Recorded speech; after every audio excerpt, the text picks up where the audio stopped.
Hello, everybody, and welcome to Henry's Kitchen, where today, or I guess I should say Henry's live stream, where today we're going to be making a dish. I'm not sure if I can say the word or not, but first I want to make sure that everybody can hear me okay. Can you guys hear me?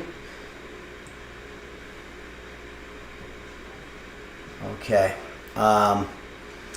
The dish here that we're going to be making today contains a swear word, and that's just sort of what it is. So I have it rigged so that I can bleep it out, but I'm not. I'm hoping that I'm good enough at it. But let's see if this works. It's called shit on a shingle.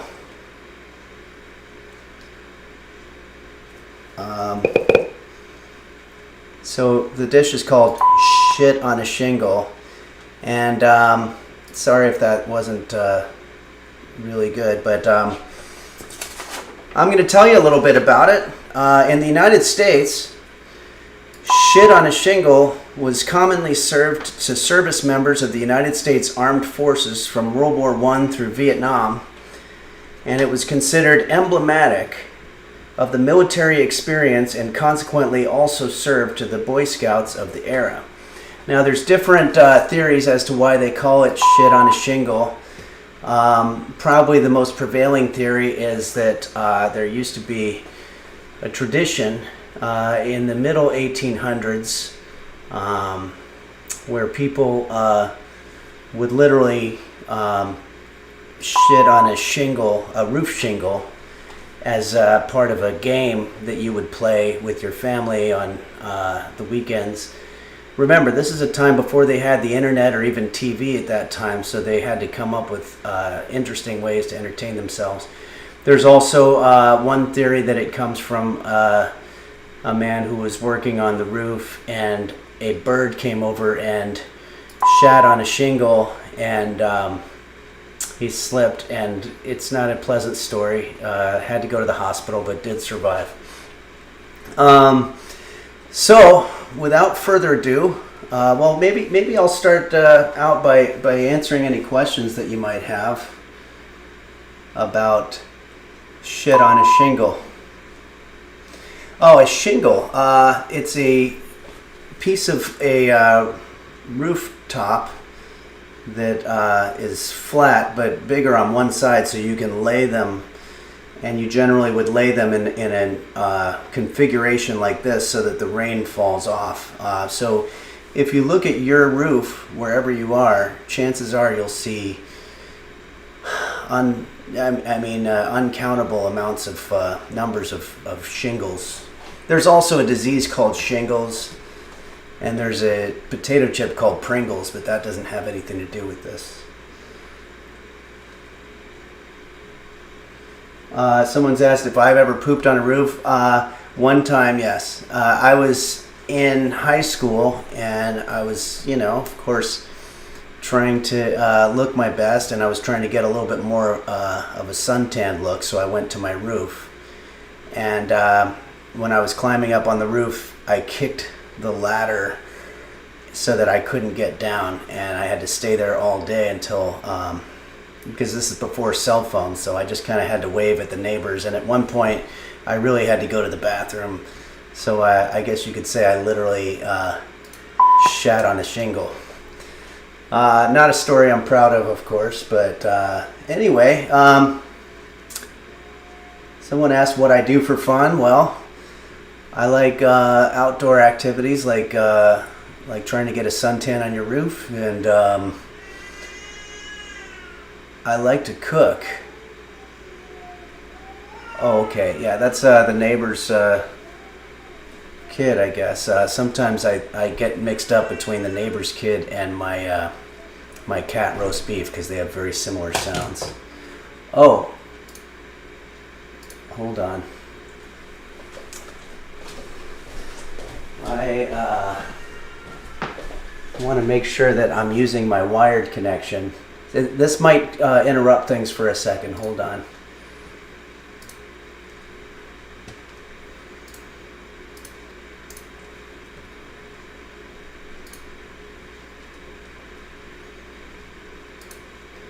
Is everybody still there? Can you hear me? Okay. My internet connection went down for a second, so hopefully I just improved it there because it was on the Wi-Fi. Anyway,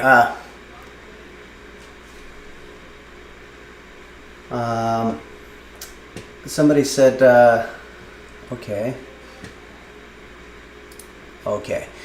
So I'm going to go ahead and get started. Enough of my yapping.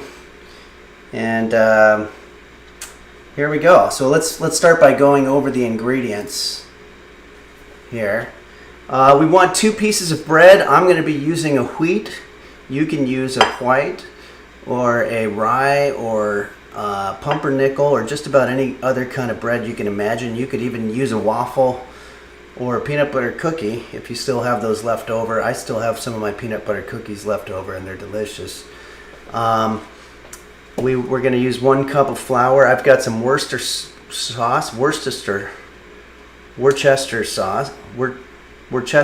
sauce, and I've got some butter. I've got my measuring cups, which we've gone over this, but they're not very accurate, but we're going to do the best we can. And also, I seem to be missing my 1/4 cup, but I have my 1/3 cup and my 1 cup. It might make the math a little difficult at times, but I've got my Alexa here. Alexa, what's 1/3 of 1 cup of mushrooms? Here's what I found. 1 US cup of mushrooms weighs about 160 grams. Was that helpful? No. Okay. Thanks for your feedback. Okay, so we're going to perfect that system there. This is the most important thing, and I've got some canned beef here. Generally, in the military, the U.S. military, during the times that shit on a shingle reigned, they would use something called chipped beef, which is very dry and very salty. I don't know if this is going to be much different, but it's canned beef. It's roast beef, and it's got its own gravy in there, but we're going to try to downplay the gravy in this because we're going to make our own gravy, as you're going to see. I'm also going to use some milk, regular 2% milk, and with all that, oh, and some seasonings. We're going to do a little bit of pepper, a little bit of salt, if I can find them.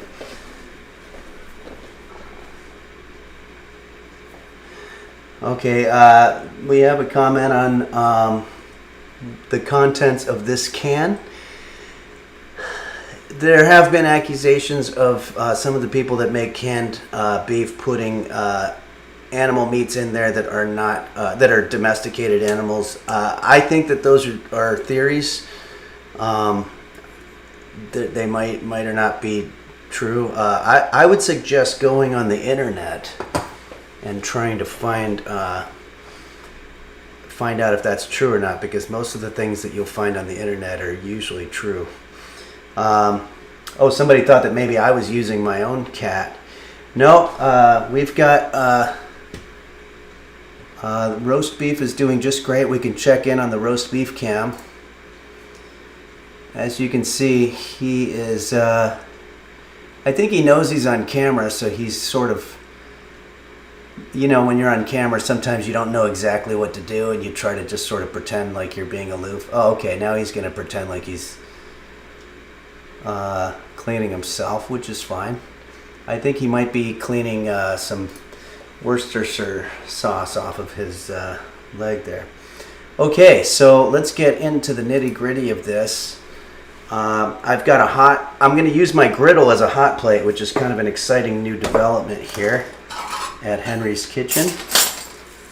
Let's get started. This is very hot. Whoa. I'm going to zoom in a little bit so you can see exactly what's going on.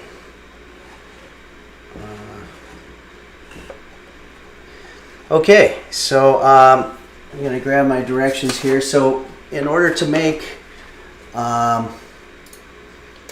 shit on a shingle. I might just start calling it SOS because it's a little bit too difficult to try to nail the timing of that sensor. We're going to start by adding some butter to our skillet here. So I've got my butter. We're going to do 2 tablespoons worth. As you can see, they give you a nice little chart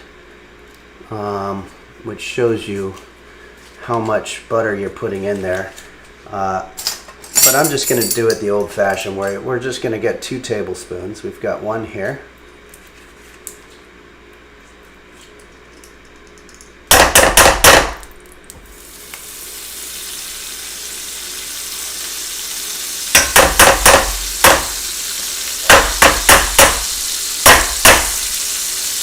Okay, we're going to let that swirl around a little bit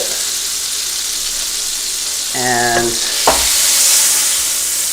start opening up our meat. By the way, this is if you're doing this at home, this is going to be kind of a messy dish. I've already got butter all over the place, but we'll get through it. So we're going to open up our canned beef here. I've got, somebody asked if the pan is dirty. It's not dirty. It's what you're seeing is the juices or the au jus from the previous dishes that I've made, which actually make the dishes more tasty. I don't know if a lot of people know this, but there's a pizzeria in Chicago called Uno, and they pride themselves on never washing their pans, because they like to know that the previous pizza is getting its juices on the one that they're currently making, and that history goes back like 75 years. And so I never wash pans or plates for that matter, for that very reason. So here we go. Got our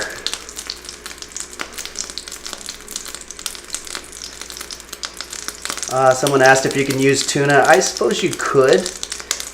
You're not going to get nearly the same kind of... Boy, this thing is really splashing up on me right now. I'm going to have to turn the heat down a little bit, I guess. Damn.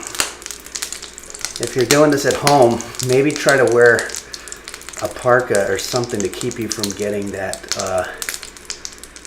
splashback situation. Okay. So... here, I'm going to zoom out a little bit so that you can see what's happening.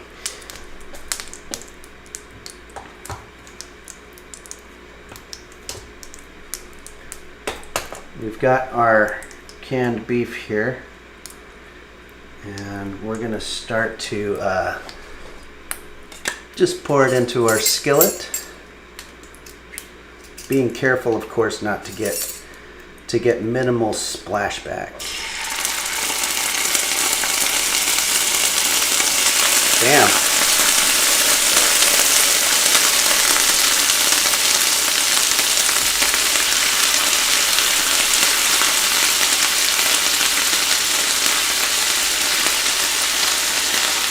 For anybody just joining us right now, we're making SOS, otherwise known as, well, I'm just going to say it, shit on a shingle. I try not to use foul language if it's unnecessary, but this is one of those times when it's necessary. Okay, so this is our canned beef, which we have going. If you're at home and you're using a different kind of beef, or somebody asked if you could use tuna, that's certainly fine. This goes without saying, but make sure that you're not getting pet food, because a lot of pet foods do come in cans, and sometimes they're in similar parts of the supermarket or the grocery store. So that's a very common mistake there. I'm going to grab a spatula here, and we're just going to kind of stir this up a little bit.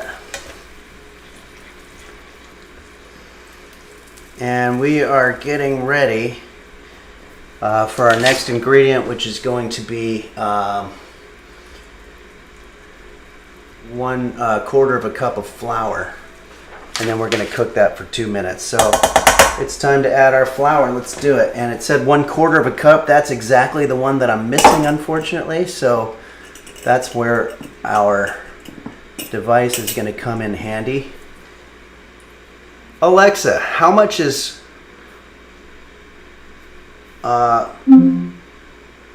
wait, how would you phrase this? Alexa, 1/4 of a cup equals how much of a half a cup? According to an Alexa Answers contributor, 1/3 of a cup plus 2 tablespoons and 2 teaspoons equal a half a cup. Okay, so we're going to use basically half of this for our flour.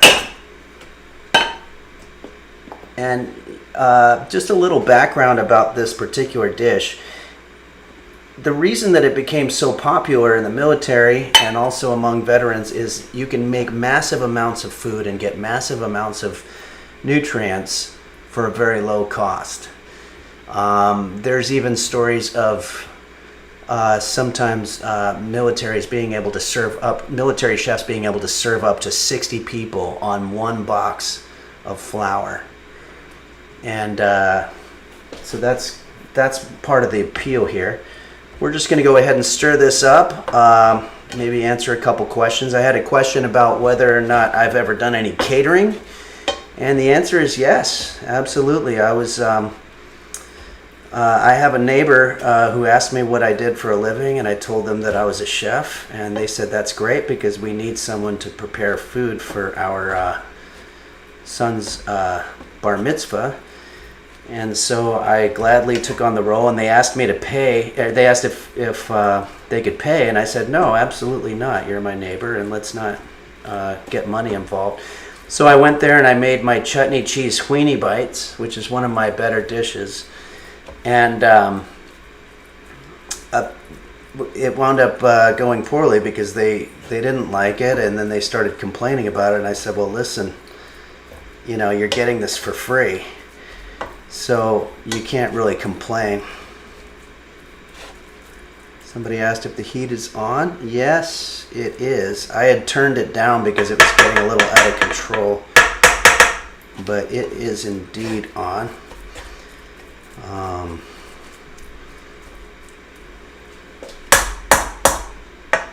Okay, so this is already looking pretty delicious.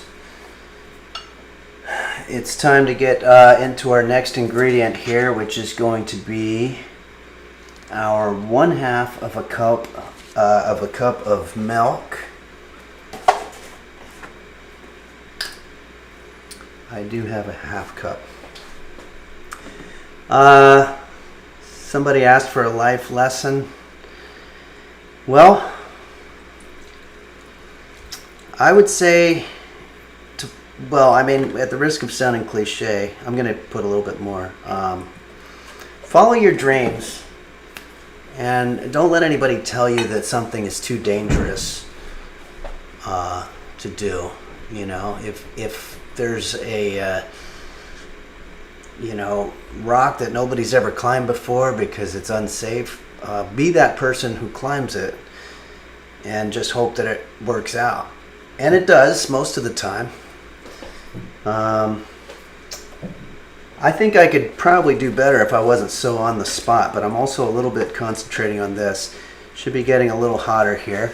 We've got 1/2 cup of skim milk in our dish so far. And if you're doing this at home, I'd love to know how it's going for you. There's going to be quite a bit of cooking involved here because we want to wait for all of that milk to get dissolved. So maybe this would be a good time for me to not only answer your questions, but for one of my favorite parts of the day, and that's to take a little time and just play a little bit of the Henry's Kitchen game here.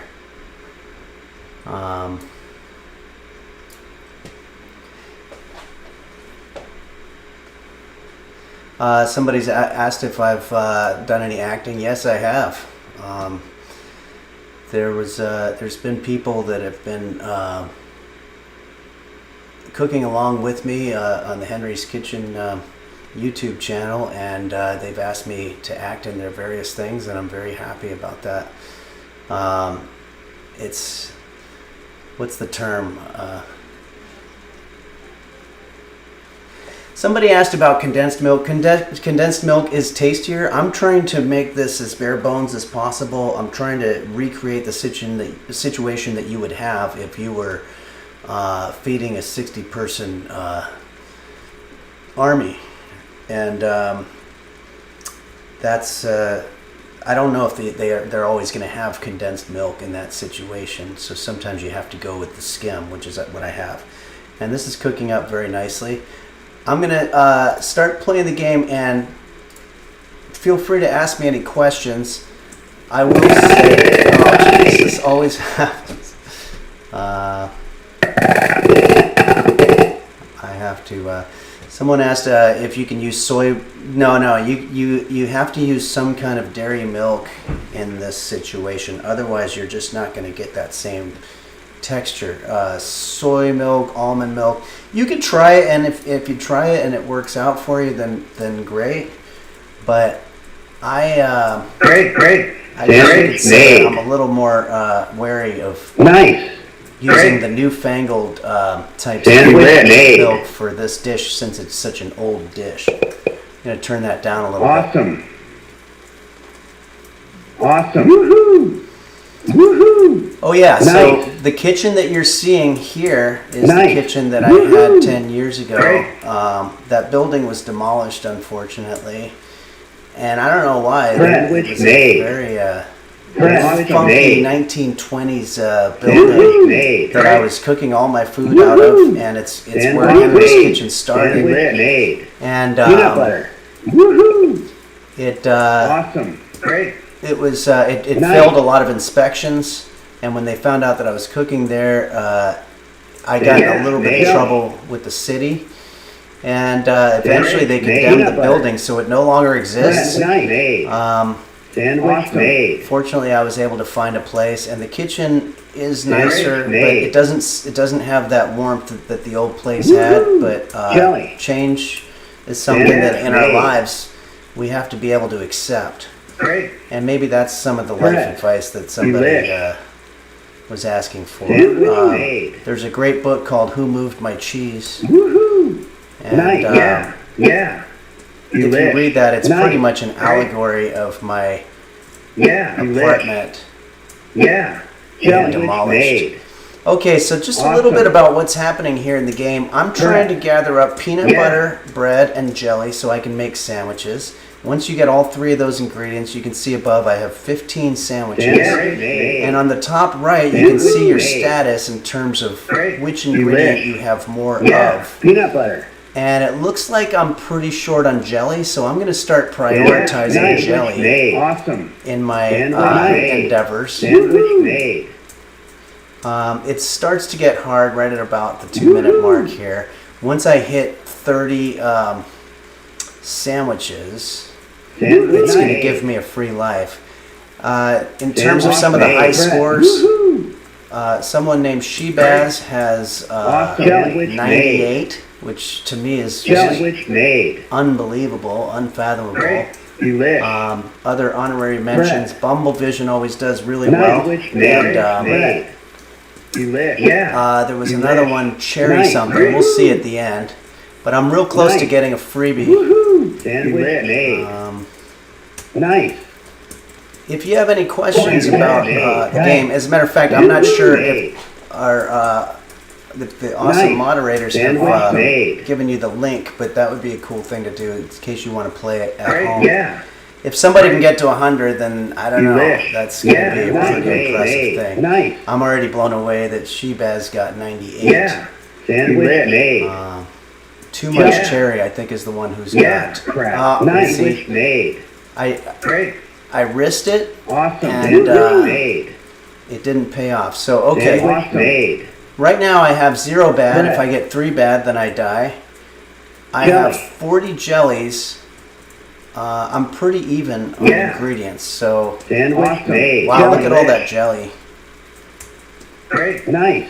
Sometimes Sandwich what I made. like about the game is Great. that you'll be way behind on one ingredient and you feel like it's rigged against you. But all of a sudden out of the sky will fall Yeah. every thing that you ever wanted. Great. And it gets you up to the top level, and that's the way life is a lot of times. I guess this is sort of a lesson. And if you're wondering about the fancy graphics and stuff, that's my friend Mark Cohen, who made this game just out of the goodness of his heart. And it's given me the ability to waste hours of time.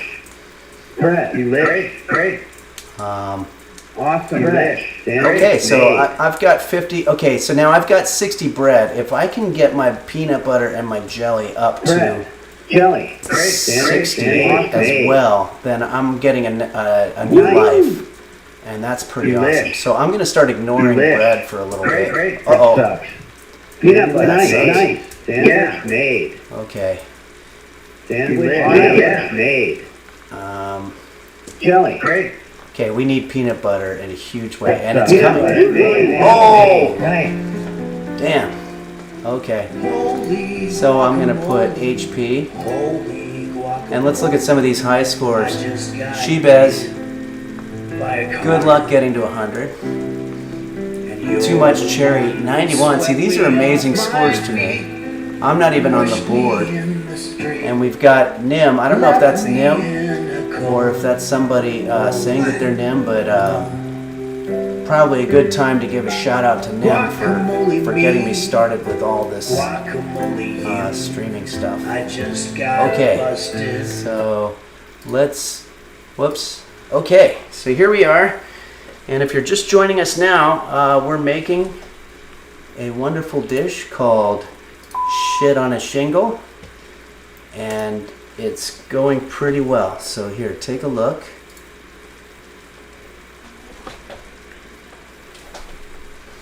What we've done so far is we've got our skittle going. I filled it up with butter so that it wouldn't stick too much, and also the fat is an important part of the nutrition of this dish. Then I poured on our canned beef, followed by half a cup of milk and some flour. And now we're getting ready to do some of our seasoning here. So here we go.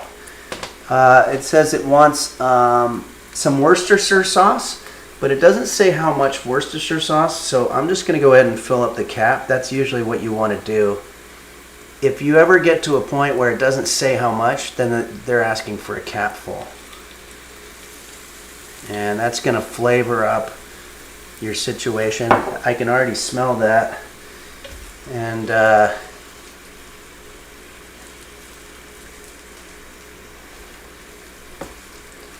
let's go ahead and stir this up a little more. What we're going to be doing eventually is we're going to be bringing that to a simmer, and we're going to be laying it down on our carbs, which in this case is going to be some wheat bread. But if you're at home and you want to get creative, you could put it on croutons, waffles, pretty much any kind of carb that you can think of. I'm going to get a little bit of other seasonings here. I have some.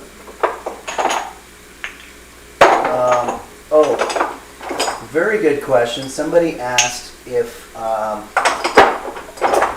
bottle that you're using doesn't have a cap.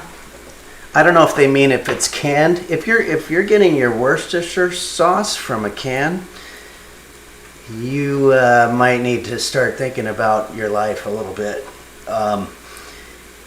That's just not. I'm not saying that you have to spend a lot of money on ingredients, but you should usually be able to find non-canned sauces.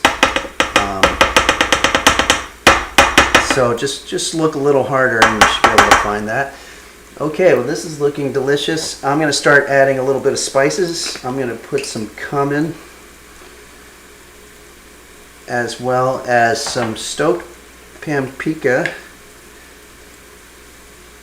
This is going to be really a nice delicacy. And when we eat it, we're going to get nostalgic for when we were little kids and we used to play on the roof.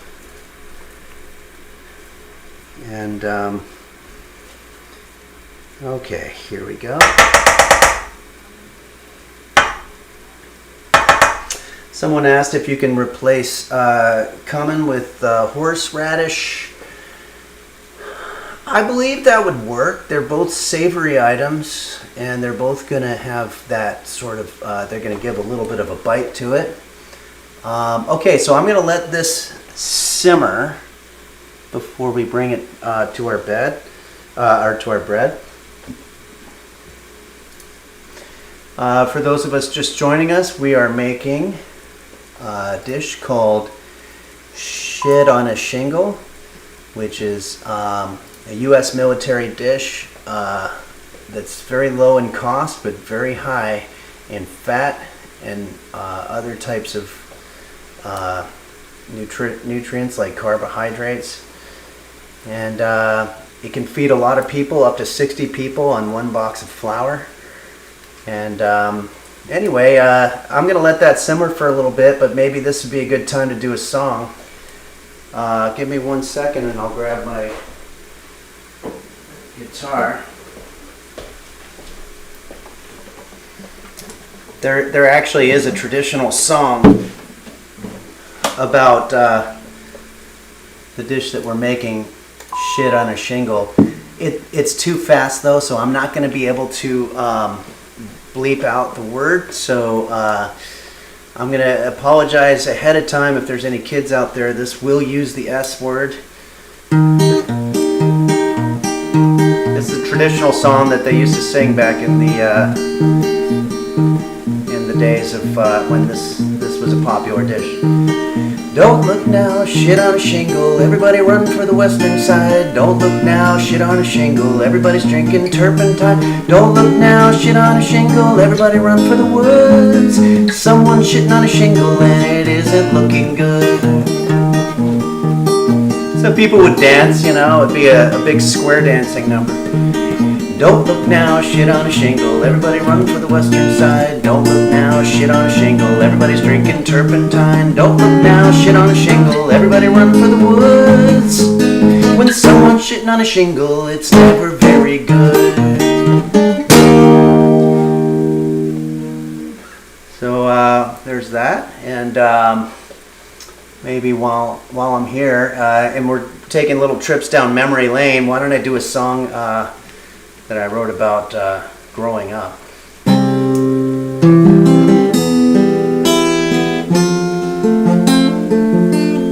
It's called When We Were Young, and I think a lot of you will be able to relate to this. It's about memories. Did you ever have a dream as a child that you were flying through the air in your underwear? And you landed at a playground filled with boys and girls, and they scoffed at you and they jeered as your eyes welled up in tears, and they spat on you and they told you that you smell. Well, me, I knew that dream, I knew it well. And did you ever know a man as a child who'd always walk you home from school, and he said he had a swimming pool, and for some reason he'd always wear his raincoat in the summertime, and he stunk of cheap brandy, but he said that he'd give you candy if you promised you wouldn't tell anyone about him. Well, me, I knew that guy, I knew him well. Here we go. Oh, say there, summertime raincoat wearing, candy giving guy from my childhood, where have you gone? Did they finally take you away to that place that's surrounded by barbed wire and gates, and they only just make license plates? Can it be no more what it was before when we were young? All right. Well, with that, I think it's just about time to eat our, or to put our shit on a shingle down.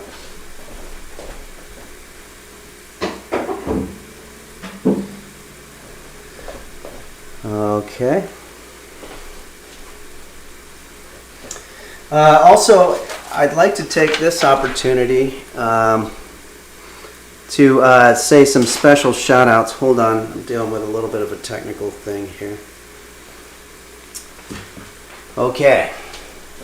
I want to do some special thank yous because I've had a wonderful outpouring of support for my streaming show here. I want to thank moderators in no particular order: Dingo Bop, Fawcan, Dom Beef, Hottest Bear, Dude Dingle, Doug Oggy, Dr. Flanges, and also some very nice people who have offered and maybe will need them as well: Bacchus, Daisy Blossom, Melon95, Pils K-Man, and I always want to give a shout out to Nim for getting me started, and also Bumble Vision, the LGX, my friend Bill Larkin, who is an amazing piano player that is a stream that I watch a lot.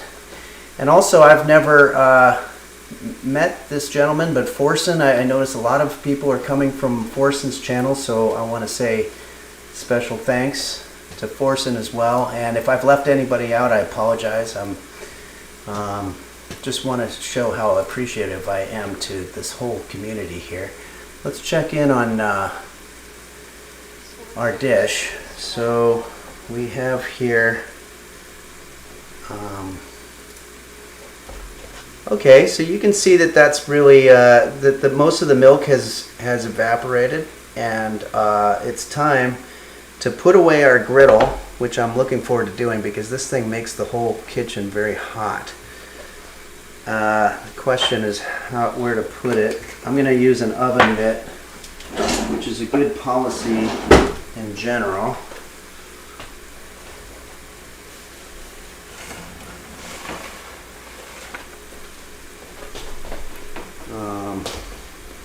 I'm going to let that cool down. Let's move the camera over here. Focus a little bit more on our bread situation. Okay, so here we have our bread, and I'm looking at the instructions here, and unless there's something tricky that I'm missing, you're literally just going to be putting your shit on a shingle. So in this case, the bread is acting as the shingles, which we explained earlier what those are. Those are rooftop parts. And this is going to be the shit. So let's go ahead and literally just start scooping this stuff onto our bread. Like so.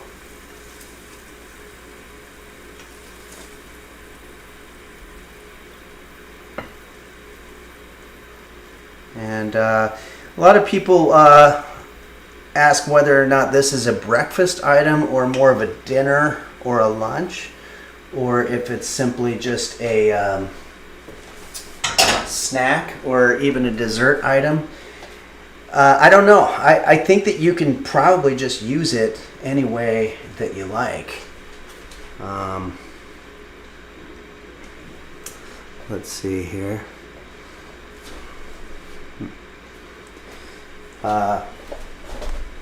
I'm sorry, I'm just having a little bit of a technical issue here. Okay. So now for the fun part, we're going to go ahead and eat it. Before we eat it though, I have to let it cool down, so I'm going to show you a video here. And it's a video that I never released publicly, but it was on my Patreon, and maybe this will be a fun thing to watch in the meantime, and I'll still be here. It's called Omurice, which is a Japanese omelet situation. Happy New Year, and welcome to Henry's Kitchen, where today we're going to be making the modern Asian sensation that's sweeping the nation. Authentic Japanese omurice. This dish combines the highly fat-saturated Asian fried rice with the traditional Western gluttony of the 3-egg omelet. It's very high in calories and very low in nutrients. So unbuckle your belt and pull down your pants because this one's going to fill you up. Let's get started.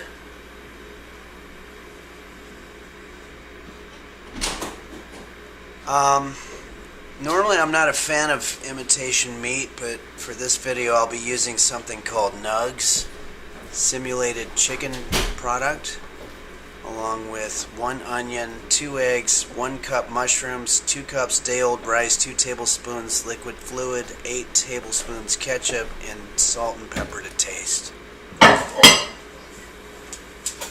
Let's start by heating up our Nugs. We'll put these in the oven for 20 minutes at 350 degrees F. And mince the onion. You want to keep cutting until it's down to fine pieces. You know, there's an old saying that says that it's better to give than to receive. And that's because when you give, you feel like you're superior to others. And that feeling is the best gift you can get. Alright, now it's time to take our wok. We're going to add 1 tablespoon of this. And then put our onions in there. Let those simmer a little bit. Maybe it's time to check our Nugs. Okay, these are looking just about ready.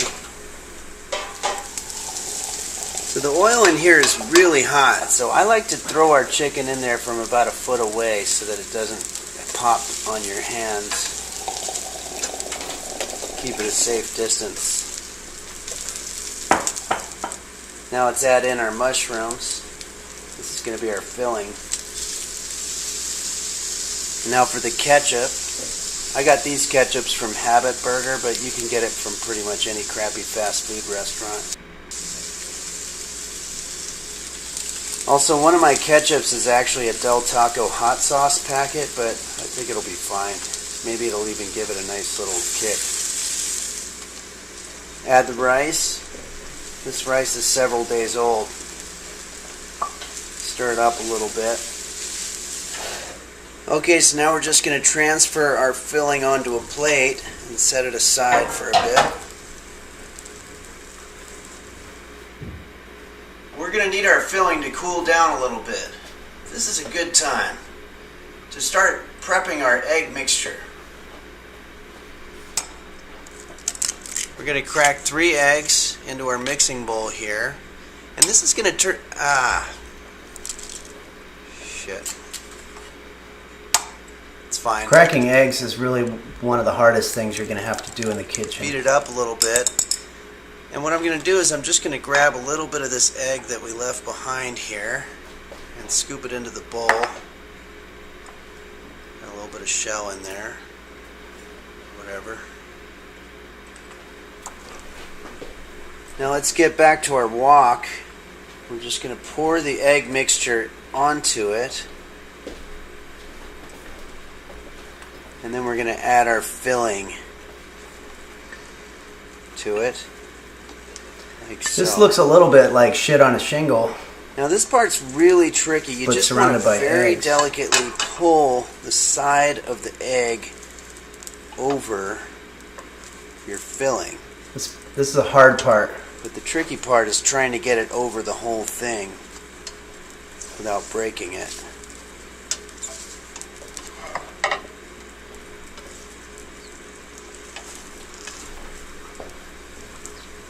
You might need to use 2 utensils for this. It takes some Japanese people years to learn this. Just about done here. Okay, there we go. So now that we flipped it, we're going to let it cook another 3 minutes or so. Meanwhile, why don't we take a look at some of the recipes we made at Henry's Kitchen this past year.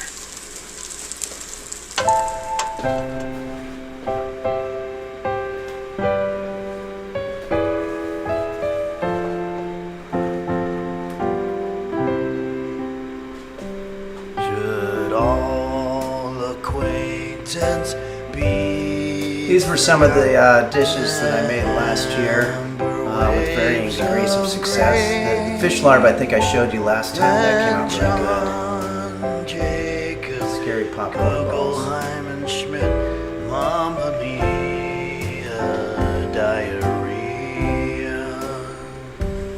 Okay, so to plate it, we're just going to put it on a plate, like so. So the Japanese restaurants like to take the ketchup and draw a little. You can use any kind of ketchup for this part. The only important part is you want to make sure the face comes out. And there you have the modern Asian fusion sensation, Japanese omurice. Well, okay. So I had a couple of questions from some people about the pan here, which, as you can see, is pretty well worn. If you are interested in cleaning this, this is stainless steel. So what that means is that you can use a cleaning utensil of some sort and some cleaning detergent and scrub it, and then that way it'll start getting cleaner. I will say, as I mentioned before, the pizzeria in Chicago that never washes any of their pans is called Uno, and you can fact check that. It was on the internet, so it must have some kind of validity to it. They never wash their pans, and they say that they like the fact that the previous food's juices get on the new juices. And once I heard that theory, not only I was like, well, that's going to start making all my dishes have a very unique flavor to them, but also I don't have to do a lot of cleanup. So here we go. Let's get a good look at our dish here. Here it is in all of its glory. This is shit on a shingle. This is what not only our military, but I believe militaries all over the world eat, because it feeds a lot of people. And I would be more than happy to feed people, multiple people with this dish, because I like to give back. And you're going to want a napkin or a bib for this, because it's going to be messy. But here we go.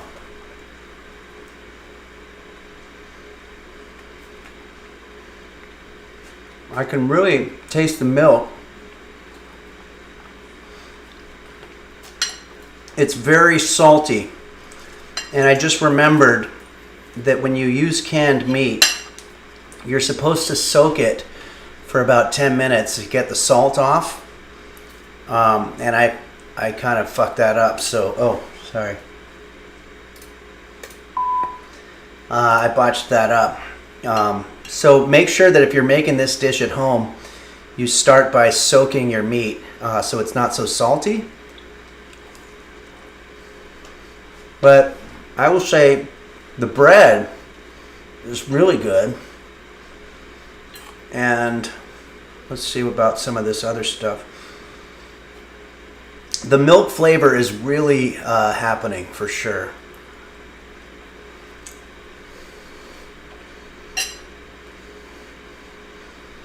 I'd say overall,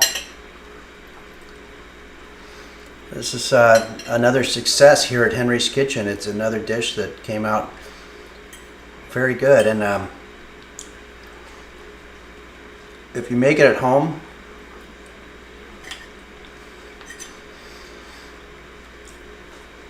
somebody asked whether it tastes like shit on a shingle. I would say it definitely tastes like shit. On a shingle, sure. If I were to rate this dish from on a 1, oh no, I'm sorry, I got a little comfortable there. This dish definitely tastes like shit on a shingle. Alright, so this is more bread here, which I think is sort of my favorite part.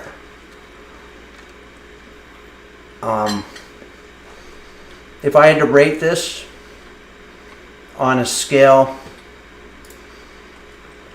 I'd probably say this is about a 5 stars out of 100 in terms of how delicious it is. I would definitely say my peanut butter cookies came out better, but let's see if I can answer any more questions from anybody out there. If you're making this at home, I'd like to see what you did with it. I'm pretty active on Twitter as Henlips on Twitter, so if you ever have pictures of the food that you're making, you can always send it to me there. Pretty much most of my free time is spent either looking at Twitter or on the Henry's Kitchen game. Those are the 2 ways that I spend my time. I think someone asked that earlier.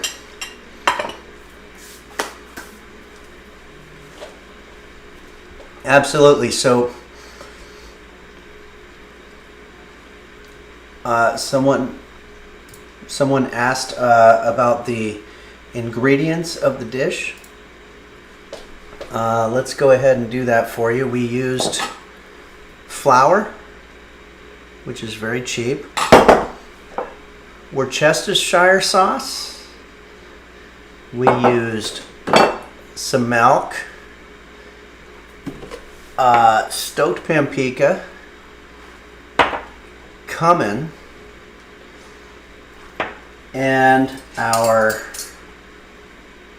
beef in a can, and a lot of napkins.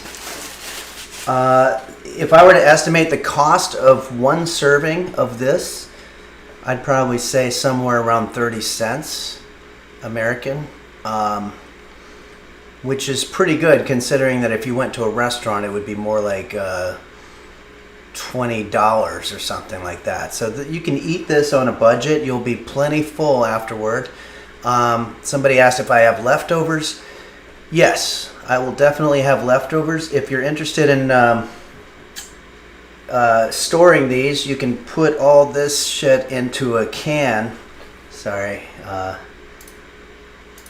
You can either put it back in your can that you got the canned meat out of from, or you can do a mason jar. Just take all this stuff, put it into a mason jar, and put it in your refrigerator. It's going to keep for a long time. And I'm telling you, it's going to come in handy. There's going to be times when you're like, I'm starving, but I don't have any food, and then you just say, shit on a shingle. And if you've already got it made, then you're good. But if you don't, then you can make it very easily with ingredients that you have right there in your cupboard. Oh, sorry, I owe a bleep there. I will say that the live experience is very different from what I'm used to doing the YouTube videos, and in a way it's very exciting. Anything can happen at any given time. Things can go wrong. But I like that kind of excitement, and I hope you guys do too. So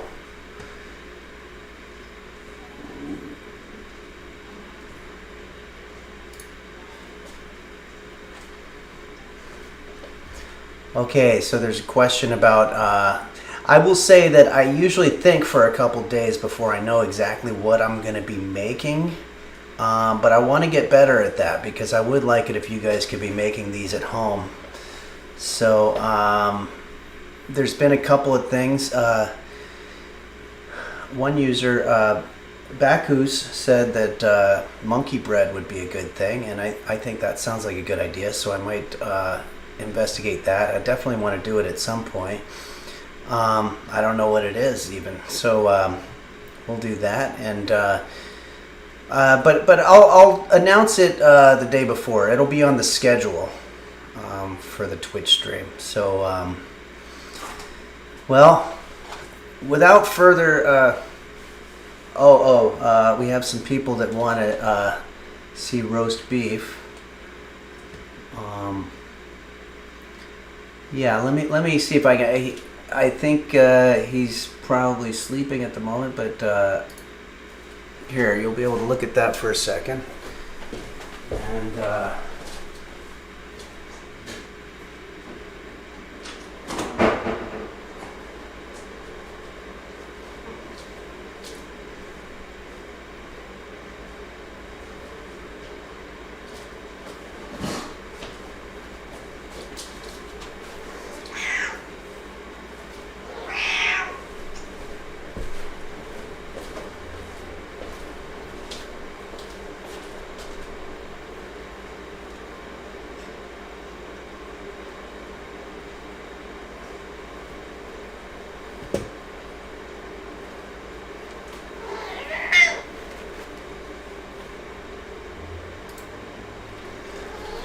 okay, this is roast beef, my cat, and I had to wake him up. So I hope that was worth it. All right.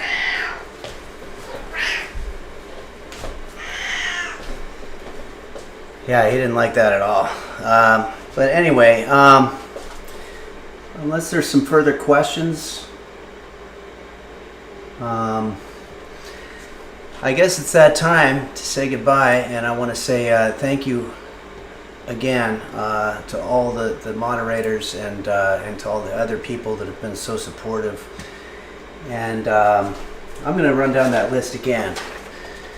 Dingo Bob, Fawcan, Dom Beef, Hottest Bear, Do Dingle, Dogoggy, Dr. Flanges, and honorary mention to Baku's, Daisy Blossom, Melon 95, Pills Command, and Nim, Bumble Vision, the LGX, Bill Larkin, and Forson, and Roast Beef, and also to all of the people out there who are watching this. Thank you very much. And let's make something good on Sunday for brunch, or wherever you happen to be. Okay, thanks for joining, everybody. The whole streaming schedule is listed on the schedule area, so it'll be Sunday at 12 p.m. Pacific time. That's California time, and then it's going to be the following Wednesday.